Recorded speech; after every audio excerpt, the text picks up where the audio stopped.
video editing, MS Stories। एक वक्त की बात है, एक गांव में मीठा नाम का आदमी गाय का गोबर बेचा करता था। लोग उससे खाना पकाने के लिए गोबर की थापियां ले जाया करते थे। उसकी बीवी नसीबो गोबर की थापियां तैयार करती और मीठा उनको बेचा करता था। शुक्र है भाई आपकी दुकान मिल गई। कसम से गैस न होने की वजह से हम बहुत तंग हो रहे हैं। अरे भाई, हमारे होते हुए आप तंग हो रहे हो। मीठा गोबर वाला आपकी खिदमत के लिए ही तो बैठा है। कितने की दे रहे हो गोबर की थापी?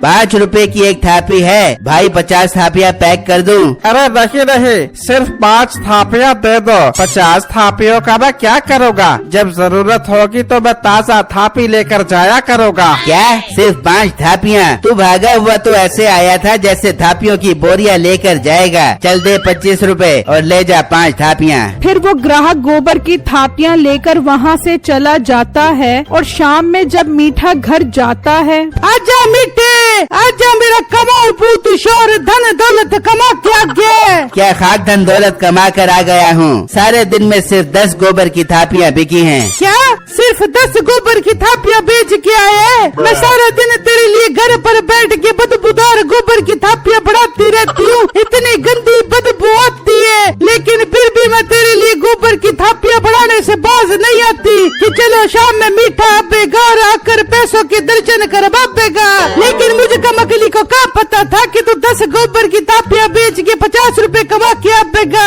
बेगम क्या करूं, सब लोगों के घरों में तो अपनी अपनी गाय हैं। मुझसे तो 2-4 लोग ही थापियां खरीदते हैं। मीठे फिर कोई ऐसा काम कर कि रोज 50 नहीं 5000 रुपए आबे। तुझसे अच्छा तो साथ वाले गाँव का आमिल बाबा है, रोज के 1000 रुपए कमाते है वो। आमिल बाबा? कौन सा आमिल बाबा बेगम? वही जो साथ वाले गाँव में नदी के किनारे बैठा होता है। अरे बेगम, मेरे दिमाग में एक बहुत अच्छा आइडिया आ रहा है। क्यों ना मैं खुद आमिल बाबा बन जाऊं और लोगों को पक्के पक्के हिसाब बताऊं, ताकि अपने घर में भी खूब पैसा आए। मीठे तेरी शक्ल आमिल बाबा वाली नहीं, गोबर के थापा वाली लगती है। इस बात को छोड़, अब मैंने इरादा कर लिया है। तू बस एक अच्छे से चोर का बंदोबस्त कर। फिर मीठा उसको सारी बात समझाता है तो नसीबों को उसका आइडिया बहुत पसंद आता है। मीठे समझ, चोर का बंदोबस्त हो गया। वो मेरा भाई है ना, 1 नंबर का चोर है। बचपन में दादी अम्मा की हाजमूला की गोलियां चुराता था। कसम से दादी अम्मा को बिल्कुल भी नहीं पता लगता था।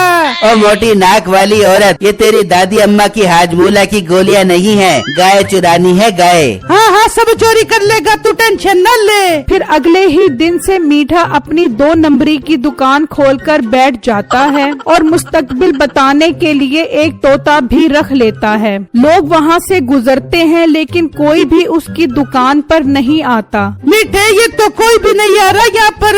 अरे बेगम, मैं आज लोगों को बुलाने के लिए थोड़ी बैठा हूँ। मैं तो आज ये दिखाने के लिए बैठा हूँ कि हम जैसे पीर साहब इस जगह पर बैठे हैं। अब लोगों ने देख लिया है ना, अब लोग कल खुद ही आएंगे। फिर जब रात होती है तो मीठा, नसीबो और उसका भाई तीनों हर वो घर देख लेते हैं जहाँ गाय होती है और वो एक घर से गाय खोलकर ले जाते हैं और अपने घर लाकर बांध देते हैं। फिर जब अगला दिन निकलता है और वो आदमी बाहर आकर देखता है तो उसकी गाय वहाँ मौजूद ही नहीं होती। वो परेशानी में यहाँ वहाँ गाय को ढूंढता है लेकिन गाय नहीं मिलती। क्या हुआ बेटो, इतना परेशान क्यों लग रहे हो? यार मेरी गाय चोरी हो गई, क्या करूँ, बहुत परेशानी हो रही है। बेटो, परेशान होने का कोई फायदा नहीं। इस गांव में एक तोते वाले पीर साहब आए हैं, उनके पास चलो, वही तुम्हारी गाय ढूंढवा कर देंगे। चलो उनके पास। ले मीठे, तू तो बोल रहा था कि कल लोग आएंगे। गाय भी चोरी कर ली लेकिन कोई भी नहीं आया। फिक्र न कर बेगम, आएंगे लोग। वो कह ही रहे होते हैं कि बिट्टू वहाँ आ जाता है। क्या हुआ बच्चा,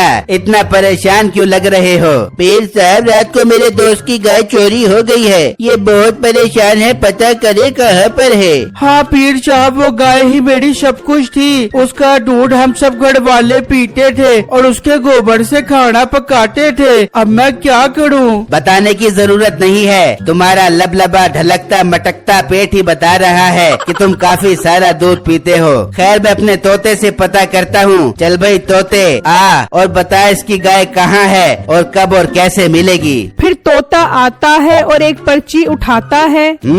अच्छा अच्छा अच्छा, अरे वाह, लिखा तो बहुत अच्छा है। वाह वाह वाह वाह वाह। बच्चा तुम्हारी गाय तुम्हें एक ही शर्त पर मिलेगी। कौन सी शर्त पीर साहब? यही कि तुम रोज 2 किलो उस गाय का दूध मुझे ला कर दोगे, तभी वो गाय तुम्हें वापस मिलेगी। ठीक है पीर साहब, मैं 2 किलो दूध आपको रोज दिया करूँगा। बस ठीक है, जाओ मैं चिल्ला काटता हूँ, गाय खुद ही तुम्हारे घर पर आ जाएगी। बिट्टू खुश होकर वहाँ से चला जाता है। अरे वाह मिट्टी दो तो बहुत अच्छा मारा तूने।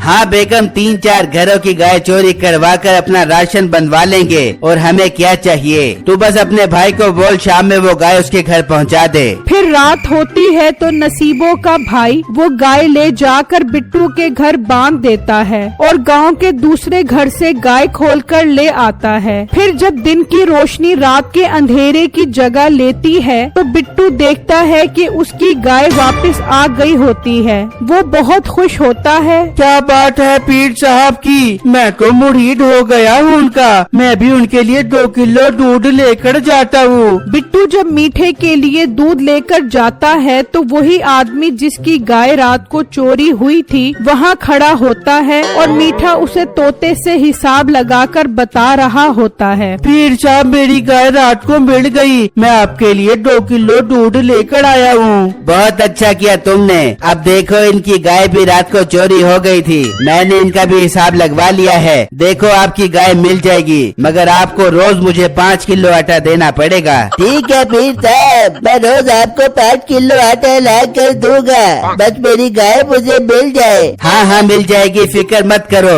बस रोज मुझे 5 किलो आटा देने का बंदोबस्त करो। अब तुम जाओ। वो आदमी खुशी खुशी वहाँ से चला जाता है। ओ हेलो, मेरा मुंह क्या देख रहे हो, दूध रखो और जाओ। बिट्टू भी दूध रखकर वहाँ से चला जाता है। अरे वाह मिट्टी, अपने तो मजे हो गए। बेगम देखती जा अपना कमाल। बस अपने भाई को बोल के वो रात उसकी गाय उसके घर पर पहुँचा दे और गांव के तीसरे घर की गाय ले आए। ठीक है मिट्टी, मेरा भाई रात को उसकी गाय बचा किया जाएगा। फिर जब रात होती है तो वो गाय ले जाता है और उस आदमी के घर पहुंचा देता है और गांव के तीसरे घर से गाय चोरी करके ले आता है। और जब सुबह होती है तो वो आदमी देखता है कि उसकी गाय वापस आ गई है। अरे रे रे रे रे रे, मेरी गाय आ गई। पीर साहब की जय हो जय हो। मैं 5 किलो आटा लेकर जाता हूँ उनके पास। फिर वो आदमी 5 किलो आटा और रोज की तरह बिट्टू 2 किलो दूध लेकर वहाँ पहुँच जाते हैं। तो वो आदमी जिसकी रात को गाय चोरी हुई थी वो वहाँ खड़ा होता है। पीर साहब पहले तो कभी ऐसा नहीं हुआ,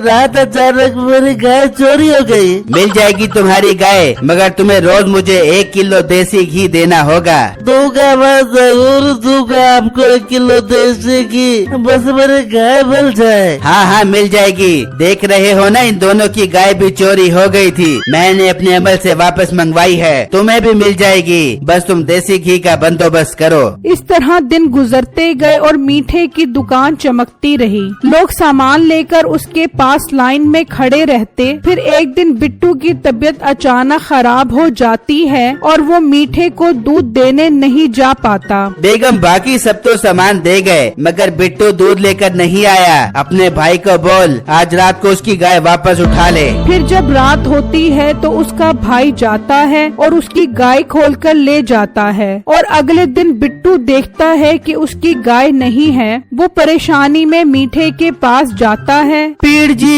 जी मेरी गाय दोबारा चोरी हो गई। चोरी तो होनी थी, तुम कल दूध ही नहीं लेकर आए। जिन्नात को बहुत गुस्सा आ गया था, कल रात को वो जिन्नात बगैर दूध पिए ही सो गए। आप गाय वापस मंगवा दो, मैं अब कभी नागा नहीं करूँगा। ठीक है जाओ, तुम्हारी गाय तुम्हें मिल जाएगी। अब बिट्टू को शक पड़ता है कि दाल में कुछ काला है। वो गांव के उन सभी लोगों को इकट्ठा करता है जिनकी गाय चोरी हुई थी और बिट्टू रात को उन सबको अपने घर इकट्ठा होने का कहता है कि देखें तो सही गाय कौन वापस लाता है। फिर रात में वो सब बिट्टू के घर के पास छुप जाते हैं। तो नसीबो का भाई गाय लेकर आता है तो वो सब आकर उसे पकड़ लेते हैं। बताइए गाय किसके पास थी, वरना हम तुझे पुलिस के हवाले कर देंगे।